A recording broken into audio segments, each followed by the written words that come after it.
el yo atormentado, la disociación estructural y el tratamiento de la traumatización crónica. 3. La disociación estructural secundaria de la personalidad. En general, los observadores únicamente han detectado dos formas diferentes de existencia en los sujetos, pero este número no es fijo ni profético. No es tal vez ni tan siquiera habitual, como se suele creer. Alfred Binet. El prototipo esencial de disociación estructural viene representado por una única parte aparentemente normal de la personalidad y una única parte emocional de la personalidad. Pero la organización disociativa de la personalidad puede ser mucho más compleja, particularmente en el caso de las personas que padecieron maltrato y desamparo crónicos de niños. Por lo general, las formas más graves de traumatización se traducen en niveles mayores de síntomas disociativos. Al igual que ocurría con la única P en la disociación estructural primaria, en el caso de la disociación estructural secundaria las P's están fijadas a las experiencias traumáticas e invaden la PAN con la reactivación de recuerdos traumáticos que pueden incluir sentimientos, diversas percepciones sensoriales o creencias firmemente arraigadas en relación con los acontecimientos traumáticos. Además, muchas de las P's relacionadas con el maltrato y la desatención durante la niñez muestran un estilo inseguro de vinculación que alterna con el estilo de vinculación de la PAN o lo invade, generando con ello estilos relacionales conflictivos, lo que se conoce como apego desorganizado/diagonal desorientado. Los adultos también pueden desarrollar modalidades complejas de disociación estructural relacionada con experiencias traumáticas cuando la traumatización es prolongada y repetida. Tales traumas adultos incluyen la experiencia de la guerra, particularmente la participación en atrocidades, torturas políticas, internamiento en campos de concentración, cautividad prolongada y genocidio. Sin embargo, cabe la posibilidad de que la mayoría de los adultos que desarrollan una disociación estructural secundaria lo hagan debido a que ya habían sido traumatizados durante la niñez. Las investigaciones indican que la traumatización infantil constituye un factor de riesgo de primer orden con vistas al desarrollo de un TEP de tipo complejo en los adultos. Características de la disociación estructural secundaria. La disociación estructural secundaria de la personalidad presenta una amplia gama de complejidad. La forma más simple consiste en dos P's, habitualmente una P que es la que vivencia y otra P que es la que observa, junto con una PAN que incluye la mayoría del funcionamiento de la personalidad. Otras personas traumatizadas quedan muchos más divididas a nivel de personalidad, con más de dos o incluso muchas P's. Dichas P's pueden estar presentes de diversas formas y según diferentes secuencias, y también pueden presentar grados muy variados de sensación de separación y autonomía, además de otras características elaboradas tales como nombre, edad y sexo. Las P's desarrolladas durante la niñez pueden volverse más complejas y autónomas que las desarrolladas en el caso de la disociación estructural primaria durante la adultez. Su autonomía les puede permitir eventualmente dominar completamente la conciencia y la conducta. Sin embargo, las conductas de estas P's aplicadas al presente son generalmente desadaptativas. Sus principales tendencias de acción suelen estar dirigidas por subsistemas defensivos específicos en relación con la percepción de una amenaza corporal, más que por los sistemas de acción de la vida cotidiana y por una desesperación, rabia, vergüenza, necesidad infantil de cariño y miedo abrumadores. De forma característica, suelen emprender tendencias de acción asociadas a defensas mentales primitivas. Una vez que se desarrolla más de una única P, diferentes aspectos de una única experiencia traumática o diferentes conjuntos o series de experiencias traumáticas tienden a repartirse entre diversas P's. Cada P puede estar mediatizada por determinados subsistemas defensivos animales, presentar estilos de vinculación inseguros específicos, emprender tendencias de acción asociadas a determinadas defensas mentales en particular, y también estar fijada a un momento particularmente insoportable de la experiencia traumática, esto es, un núcleo patogénico. Una paciente, Brenda, con un trastorno disociativo no especificado, tenía una única PAN identificable y varias P's. Brenda había sido objeto de abusos sexuales y físicos por parte de su padrastro, que era alcohólico, de los 8 a los 14 años, y había presenciado cómo maltrataban a su madre y a su hermano mayor. Su nivel de funcionamiento era irregular, unas veces era relativamente estable, cuando su PAN era dominante, otras veces era caótico, cuando las P's invadían la PAN con flashbacks y un estilo de apego desorganizado. Brenda tenía varias P's diferentes. Una de ellas solía interferir en su trabajo poniéndose agresiva. En calidad de PAN, Brenda guardaba un recuerdo borroso de estos incidentes, uno de los cuales incluía un intento de agredir a un supervisor. Otra P de corte infantil solía a veces sentir terror de su marido cuando éste quería tener relaciones sexuales. En calidad de esta última P, Brenda se ponía a gritar, se precipitaba al cuarto de baño y cerraba la puerta con llave, suplicando con voz de niña que se fuera el hombre malo. Una vez más, en calidad de Pam, Brenda guardaba pocos o ningún recuerdo de estos episodios. A veces oía una tercera P, que tenía la voz de su padrastro, llamándola puta y diciendo que el mundo estaría mejor si te murieras. En varias ocasiones, esta P intentó suicidarse. En calidad de Pan, Brenda era consciente de que se había tomado la sobredosis, pero sentía que no tenía el menor control en relación con esta conducta, como si alguien me obligara por la fuerza a tragarme las pastillas. Y añadía que se veía a sí misma observando los intentos de suicidio desde una cierta distancia. Complejidades de la disociación estructural secundaria. La disociación estructural secundaria puede incluir muchas configuraciones diferentes de P y cada P puede tener diversos grados de elaboración secundaria y de autonomía. Además, es más probable que la PAN de la víctima de una traumatización relacional infantil crónica presente unas estrategias de afrontamiento desadaptativas, por contraste con las estrategias de afrontamiento de los pacientes cuyo funcionamiento a nivel de personalidad estuvo relativamente intacto antes de verse expuestos a una única experiencia traumática aislada de adultos. Cambios en la PAN en la disociación estructural secundaria. La traumatización infantil crónica puede interferir en el funcionamiento de la PAN debido a que sus efectos impregnan los dominios de diversos sistemas de acción de la vida cotidiana. Por ejemplo, la regulación de la energía y las relaciones sociales suelen normalmente correr parejas con el comer.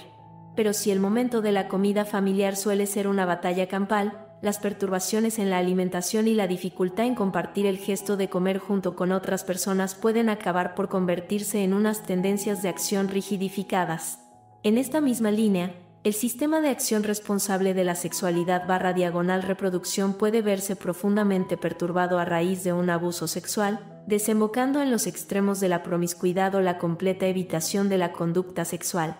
Si los niños son castigados constantemente por mostrar curiosidad e indagar, y son ridiculizados y tachados de tontos cuando no saben algo, en tal caso el sistema de acción responsable de la exploración puede quedar inhibido o afectado de alguna otra forma. La solicitud puede adoptar unas proporciones exageradas en el niño que aprende a estar pendiente de un progenitor que le maltrata o abandona, lo que desemboca en la incapacidad de establecer unos límites en las relaciones con los demás. Algunas de las dificultades más generalizadas y omnipresentes para la PAN a raíz de una traumatización relacional crónica son las relacionadas con el sistema de acción responsable de la vinculación.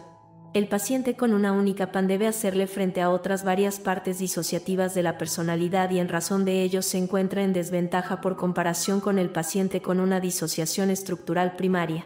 El aumento de la disociación estructural deriva en un mayor número de posibilidades de irrupción de las PES, dado que son más las PES que tienden a hacer al paciente sensible a un mayor número de estímulos reactivadores.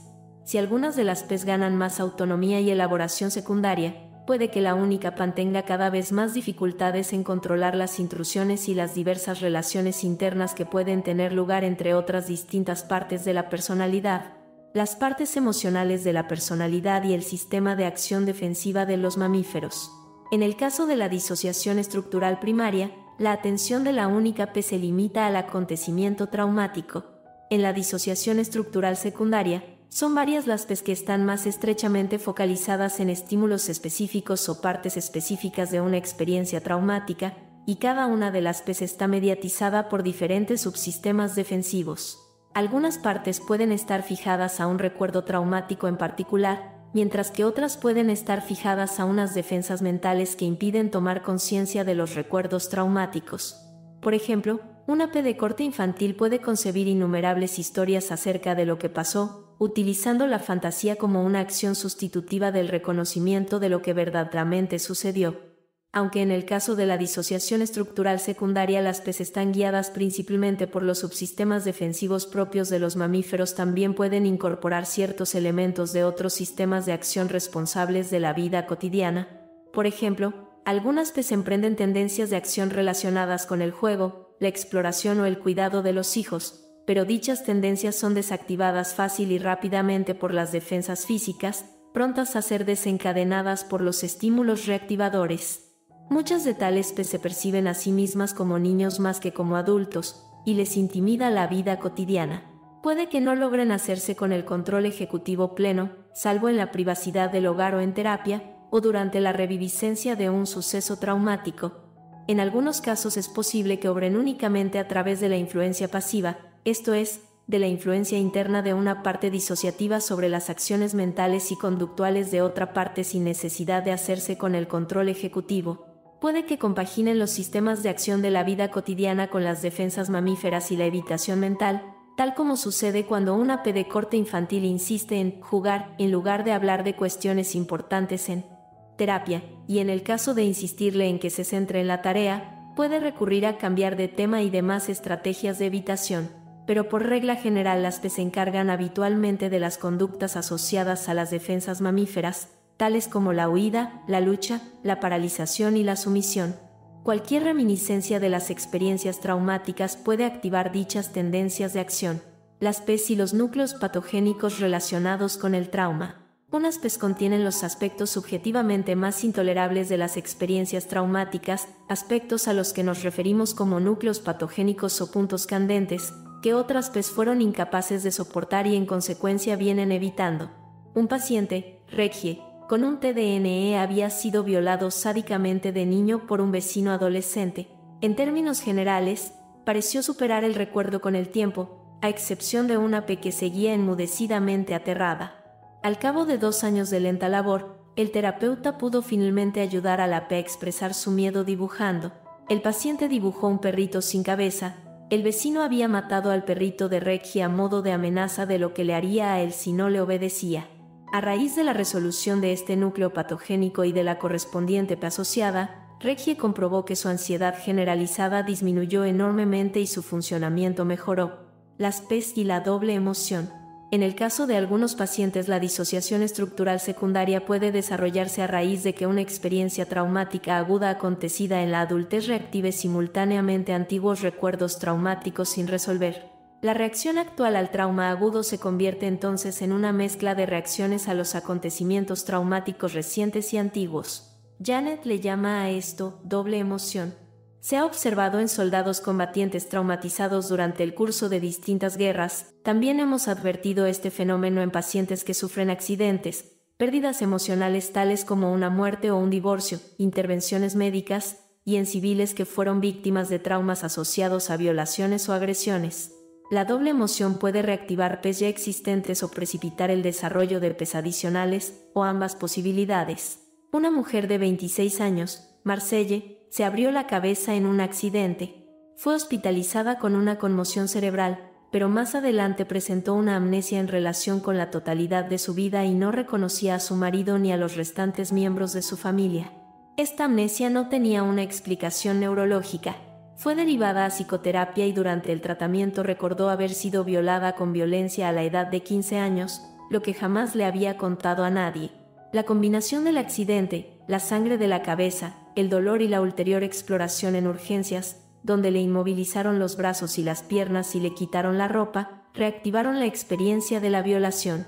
La doble emoción de los dos traumas fue tan abrumadora que, en calidad de PAN, la paciente, que ya era amnésica en relación con la violación, desarrolló una amnesia todavía más amplia. En terapia, Marcelle manifestó una P que contenía el recuerdo del accidente y el ulterior tratamiento en urgencias, además de otra P que guardaba recuerdos traumáticos de la violación. Múltiples grupos de PES. No es infrecuente que algunos niños crónicamente traumatizados hayan sido maltratados por más de una persona y en diferentes contextos como, por ejemplo, los abusos sexuales por parte de uno de los abuelos en la propia casa, los tormentos físicos sádicos por parte de un hermano o de un vecino mientras jugaban fuera de casa, y los abusos sexuales por parte de una autoridad religiosa de la iglesia.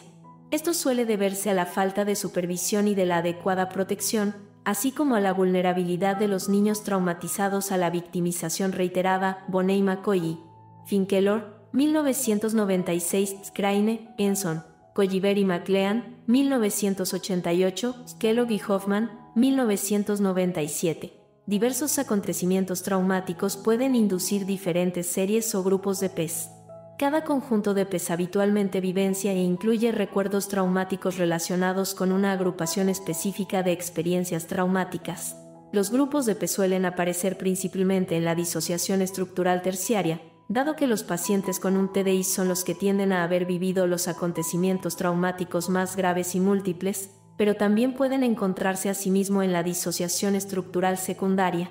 Lena tenía una única PAN, pero 3 series de PES, una serie relacionada con los tormentos físicos y mentales a los que su padre la había sometido de niña, otra serie relacionada con una violación por parte de un vecino cuando tenía unos 4 años, y otra serie relacionada con la desatención extrema por parte de su madre. Estratificación de los recuerdos traumáticos y de las PES. Los recuerdos traumáticos y las PES que los contienen pueden manifestarse estratificadamente. Una vez integrado un estrato de recuerdos traumáticos, puede presentarse otro estrato, acompañado de sus correspondientes PES.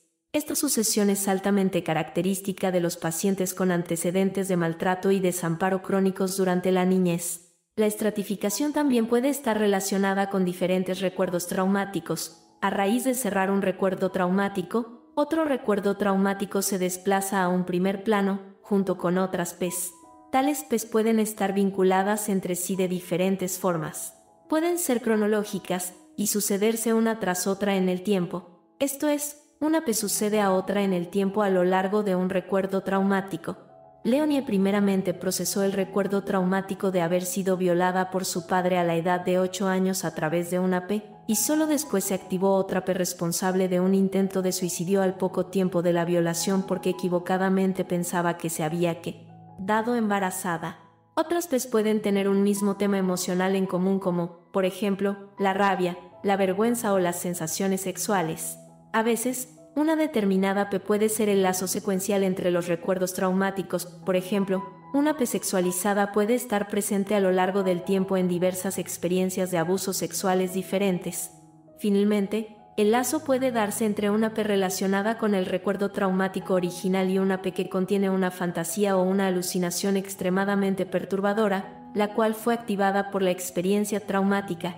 En terapia, pueden aparecer indistintamente en primer lugar las experiencias de una u otra PES. Naomi tenía 3 años cuando murió su hermana de meses, lo que fue un trauma para ella y para sus padres, que no supieron consolarla. Los padres eran de una religiosidad fundamentalista y se sintieron extremadamente culpables por la muerte de su hija, siendo incapaces de brindar la suficiente seguridad emocional y el suficiente cariño a sus otros hijos. Naomi también se sintió culpable y más adelante desarrolló una fantasía en la que era condenada por la muerte de su hermana a ir al infierno, donde el demonio, Sunape, de hecho, la atormentaba y se consumía en las llamas eternamente. Más adelante, cada vez que vivía alguna situación de abandono como, por ejemplo, la muerte de algún otro familiar o la ruptura del compromiso con su novio, le sobrevenía un dolor abrasador y tenía pesadillas en las que aparecía ardiendo en el infierno. Cuando una experiencia tan espantosa domina la conciencia, puede ser factible el diagnóstico de psicosis disociativa. Las partes disociativas de la personalidad y las tendencias de acción asociadas a las defensas mentales desadaptativas. Las partes disociativas de la personalidad suelen contener diversas tendencias defensivas mentales, las llamadas defensas psicológicas, que van de lo normal a lo más primitivo y patológico. Estas tendencias defensivas mentales son en realidad notablemente similares a las defensas físicas mamíferas en respuesta a la amenaza corporal, dado que incluyen diversas formas de hiperactivación, paralización, huida, lucha y sumisión. Por ejemplo, pueden incluir la proyección y la identificación, lo que de forma característica implica que las PES se encargan de las estrategias de ataque tales como la agresividad y la hostilidad, y de huir de las experiencias repudiadas tales como la vulnerabilidad. La escisión, en la que una de las partes disociativas considera a una persona como buena, mientras que otra parte disociativa percibe a la misma persona como mala, puede verse como un intento de identificar a los depredadores por contraposición a las personas que demostrarán aceptación. La negación llevada a cabo por diversas partes de la personalidad es una forma extrema de huida mental, tal como sucede cuando una PES de una mujer adulta niega que tenga pechos o que esté casada. Las tendencias de acción asociadas a las defensas mentales desadaptativas constituyen intentos de protegerse de otros traumas relacionales adicionales y de estados interiores abrumadores cuando no se dispone de las adecuadas habilidades de afrontamiento. Ahora bien, Tales tendencias no solo demuestran en última instancia ser ineficaces a la hora de brindar protección, sino que en realidad pueden contribuir a aumentar las dificultades de relación y la confusión interior. Cuando tales tendencias defensivas se rigidifican, el resultado son los cambios desadaptativos permanentes a nivel de personalidad que afectan a la totalidad de la persona, y muchas de estas estrategias estarán directamente relacionadas con determinadas PANs y sobre todo con las PES. La PAN utiliza a las PES a la manera de una protección mental, en el sentido de que dichas PES contienen emociones, pensamientos, fantasías, deseos, necesidades y sensaciones que la PAN considera que son insoportables e inaceptables. Por ejemplo, la tristeza y la soledad extrema se suelen encontrar en las PES infantiles que también manifiestan paralización, huida o sumisión. Las PANs pueden renegar de las necesidades de dependencia sirviéndose de las PES que suelen estar habitualmente fijadas al llanto de apego y la búsqueda desesperada de vínculos. Muestran un apego inseguro, lo que favorece el uso de otras estrategias psicológicas de afrontamiento, que pueden volverse más rígidas e involuntarias con el tiempo. La PAN suele sentirse avergonzada o mostrar escasa empatía o tolerancia en relación con las necesidades de dependencia que pueden desbordar la vida cotidiana si las PES dependientes irrumpen con fuerza o dominan la conciencia. La PAN evita mentalmente de una forma u otra el acceso y la integración de estas partes de la personalidad, por ejemplo, inhibiendo el acceso normal a los sistemas de acción que mediatizan las PES evitadas, retrayendo el ámbito de la conciencia, y desvalorizando, odiando o combatiendo dichas partes, y evitando los apegos. Los pacientes que fueron traumatizados de niños mantienen la disociación estructural cuando en calidad de PAN continúan evitando mentalmente las PES. Ello puede protegerles como PAN de las experiencias terroríficas que dominan su conciencia como PES. Pero el inconveniente de dicha organización de personalidad es que no pueden emprender consistentemente una labor de afrontamiento mental ni conductual, dado que tales acciones no siempre son accesibles, estando contenidas en diversas partes mutuamente cerradas las unas a las otras. Una paciente, Sally, con un TEP de tipo complejo a veces hacía llamadas telefónicas de emergencia a su terapeuta. Al principio, no podía explicar por qué había llamado y se sentía desconcertada y avergonzada. Gradualmente, se fue haciendo cada vez más evidente que una P más pequeña buscaba urgentemente el contacto con el terapeuta, mientras que al mismo tiempo Sally hacía todo lo posible por evitar dar la menor impresión de necesitar a su terapeuta. Disociación paralela y disociación secuencial. Más de una P puede vivenciar simultáneamente el mismo momento de un suceso traumático, pero contener diferentes aspectos del mismo. Por ejemplo, una de las P's de Sally sentía los abusos sexuales de su padre, pero sin oír ningún sonido desagradable relacionado, al tiempo que una segunda P vivenciaba los sonidos asociados a los mismos momentos de dichos sucesos traumáticos. A este fenómeno lo llamamos disociación paralela. Diferentes P's también pueden vivenciar episodios sucesivos del trauma a lo largo del tiempo, como cuando las dos primeras P's de Sally vivenciaban los requerimientos sexuales de su padre, pero una tercera P vivenciaba el siguiente acontecimiento en el tiempo, a saber, la violación de hecho. A esto lo llamamos disociación secuencial. Tanto la disociación paralela como la disociación secuencial pueden incluir núcleos patogénicos, a los que nos referimos más arriba. Así, cabe la posibilidad de que una parte de la personalidad sea capaz de tolerar determinadas experiencias, pero no otras. Ello puede conducir indistintamente a la disociación paralela y la disociación secuencial.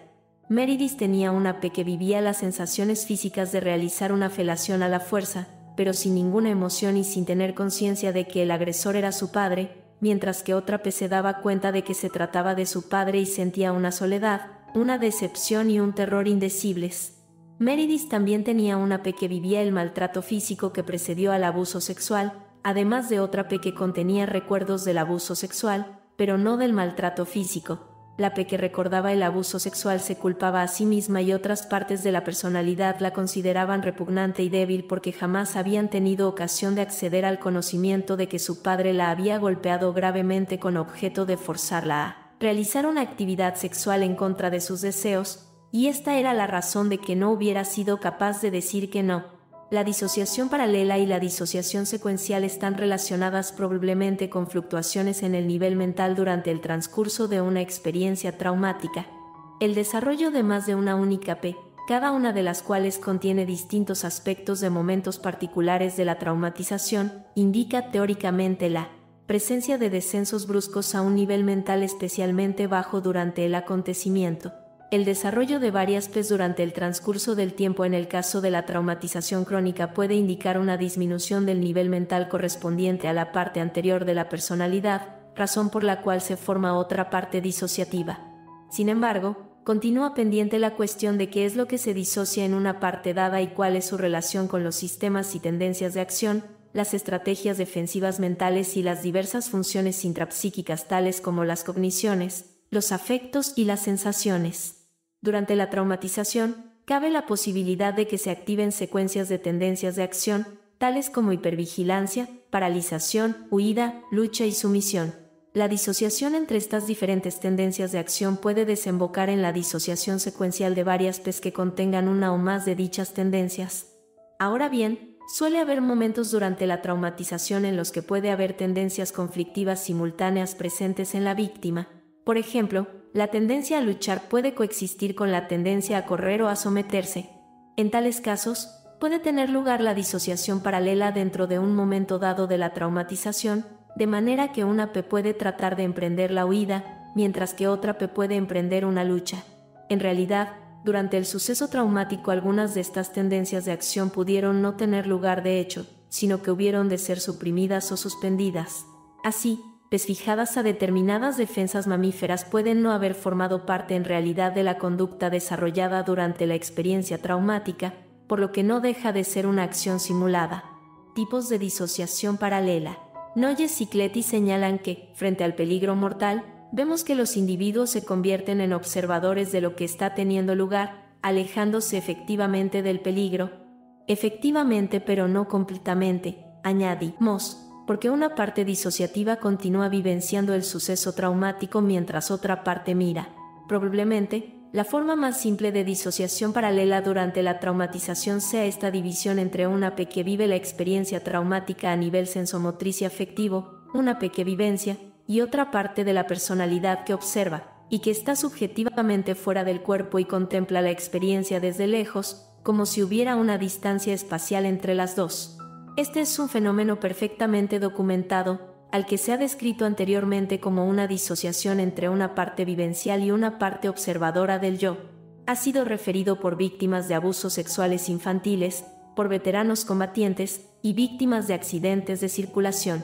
El hecho de que las víctimas de accidentes de circulación también refieran este tipo de disociación paralela indica que las personas que sufren un incidente traumático aislado también pueden padecer esta modalidad elemental de disociación paralela y, por lo tanto, desarrollar una forma muy simple y tal vez transitoria de disociación estructural secundaria. Una paciente, Joyce, con un TEP de tipo complejo padecía este tipo simple de disociación estructural secundaria. Tenía una P infantil que sentía los malos tratos por parte de su hermano, una P observadora que miraba desde el techo mientras le hacían daño, y una PAN que se desenvolvía adecuadamente en la vida cotidiana y era relativamente amnésica en relación con los malos tratos. H.L. Swartz pone un ejemplo de una P observadora en una víctima de malos tratos crónicos, en este ejemplo en particular, de un abuso sexual organizado. Cuando me hicieron bailar delante de todos aquellos hombres, me limité a retroceder ligeramente hacia atrás y a continuación apareció una chica y se puso a bailar para ellos, y yo la miraba desde lejos. No era yo, pero la tenía delante de mí. No me caía bien, ni me gustaba lo que estaba haciendo. Aunque sé que soy yo, no soy verdaderamente yo. En muchos casos, la P observadora es descrita por la PAN como una parte pasiva e insensible que se limita a mirar la experiencia traumática. Una paciente de 32 años con un TDNE, Margaret, primero relató su experiencia de malos tratos desde dicha perspectiva, contemplaba lo que pasaba desde la puerta de entrada, miraba nada más y no sentía nada por esa niña ni por lo que le estaba pasando.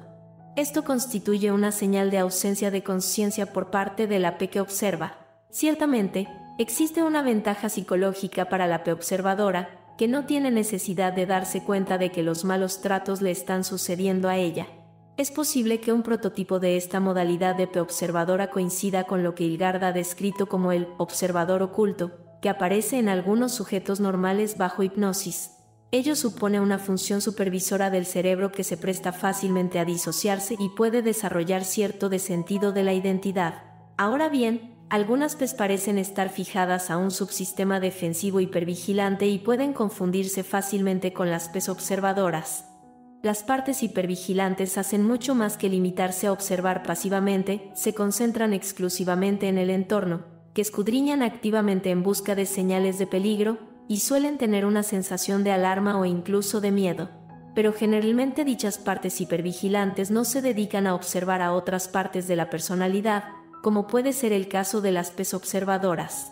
Algunas PES observadoras parecen desarrollar una mayor elaboración secundaria e impresionan como partes de la personalidad altamente intelectualizadas, desafectivas, pero a veces bastante introspectivas, y tienen muchos más recuerdos que las solas experiencias traumáticas. Unas pocas dicen sentir, pero suele ser de forma muy limitada y leve.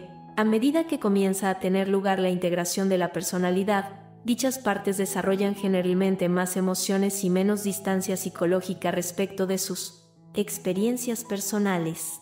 Pero hasta que no llegue ese momento, es posible que reconozcan las acciones mentales y conductuales de otras partes, además de las relaciones interpersonales en mayor medida que otras partes de la personalidad. Unas pocas PES observadoras parecen incluir cierto nivel de protección como, por ejemplo, dirigir a la PAM para que salga ilesa y contener a las PES destructivas. De forma característica, no actúan en el mundo exterior, pero pueden ser muy activas internamente. Suelen aparecer en pacientes con un TDI, pero no exclusivamente. Una paciente de 27 años, Lisette, que había sido crónicamente traumatizada de niña, fue hospitalizada para ser operada y presentó una dificultad respiratoria aguda en la sala de operaciones. Mientras unas partes de la personalidad se angustiaban y luchaban por respirar, y el personal médico se esforzaba frenéticamente por ayudar a Lisette, salió a la luz una P observadora. Esta P miraba desde arriba y posteriormente fue capaz de referir objetivamente lo que sucedía en la habitación. En algún momento, Lisette perdió el conocimiento, y con ello también esta parte de ella misma. Inmediatamente antes de perder el conocimiento, la P temió que fuera a morir. Cuando después volvió en sí, la P creyó que de hecho estaba muerta, pero dado que al parecer estaba consciente, pensó que era un fantasma. Desarrolló una tendencia protectora mientras contemplaba al personal médico enfrascado con el cuerpo de Lisette con demasiada rudeza mientras trataban de salvarla. En su imaginación, Lisette les comentaba desde su posición por encima del cuerpo que debían tener más cuidado y darse cuenta de que estaban tratando con un ser humano. A continuación, pasó a preocuparse de Lisette internamente a medida que transcurría el tiempo, sin abandonar en ningún momento la creencia de que era un fantasma y no podían verla.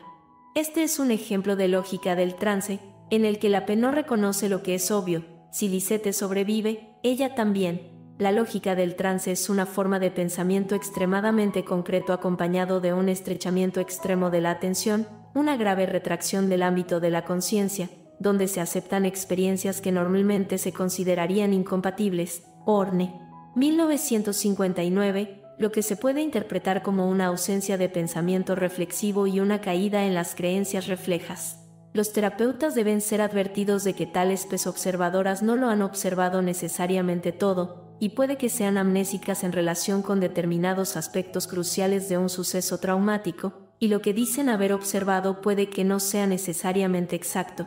Su comprensión de las necesidades y los procesos psicológicos de la persona también puede ser bastante defectuosa. Así pues, el terapeuta prudente puede valorar la utilidad de estas partes de la personalidad en algunos pacientes que adolecen de formas complejas de disociación, pero sin confiar demasiado en ellas. La disociación paralela más compleja incluye PES adicionales que vivencian simultáneamente aspectos diferentes del suceso traumático. Estos podrían incluir otros subsistemas del sistema defensivo propio de los mamíferos. Margaret sufrió una violación brutal en grupo perfectamente documentada a la edad de 5 años por parte de 2 de sus hermanos adolescentes y unos amigos de estos. Margaret desarrolló varias PES que vivenciaban la totalidad de la violación. Una P estaba furiosa, otra estaba aterrada y lloraba llamando a su madre, otra observaba desde la puerta de entrada y decía que no soportaba estar dentro del cuerpo, otra sentía un dolor físico insoportable, otra cerraba los ojos con fuerza y se imaginaba que estaba en otra parte, y otra permanecía completamente inmóvil y en silencio, pero aterrada, representando con ello la inclusión de uno de los chicos poniéndole la mano en la boca para acallarla. Tipos de disociación secuencial. La disociación secuencial hace referencia a varias PES que vivencian episodios sucesivos del suceso traumático. Como dijimos más arriba, momentos insoportables o núcleos patogénicos de la experiencia traumática pueden marcar los puntos de ruptura que precipitan una nueva división disociativa. John tenía varias PES que aparecían en sucesión cuando su tío se ponía violento. Primero estaba la P que se paralizaba. Esta P se asustaba tanto que desaparecía, perdía la eficiencia mental y entonces aparecía otra P enfadada que le gritaba a su tío. Cuando el tío se ponía a pegarle más de lo que John podía aguantar, la P enfadada desaparecía porque no podía soportar el dolor y en su lugar hacía acto de presencia una P entumecida, sin sensaciones emocionales ni físicas, y esperaba a que dejaran de pegarle.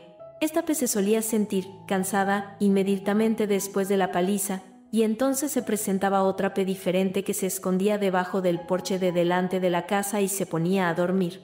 El giro rápido entre las P's es un fenómeno frecuentemente mencionado que parece tener lugar en el caso de las experiencias particularmente aterradoras o insoportablemente dolorosas. Una paciente, Etty, que sufrió muchos traumas infantiles, incluidos los malos tratos físicos, ilustra el giro rápido entre las P's que puede tener lugar durante el dolor atroz. Cuando los recuerdos traumáticos de las torturas físicas hubieron de ser tratados en terapia, una de las partes disociativas afirmó que con objeto de poder sobrevivir al sufrimiento sin gritar, como exigían los agresores, todas las P's implicadas tenían que sentir y verlo todo brevemente y a continuación no sentir ni ver nada. En otras palabras, el giro rápido entre las P's era necesario para poder afrontar el dolor insoportable, gradualmente dentro de la cabeza, todo sucesivamente sabiendo /diagonal viendo /diagonal sintiendo algo, cada vez más y más y más rápido, para que fuera poco y mucho al mismo tiempo. Combinaciones de disociación paralela y secuencial.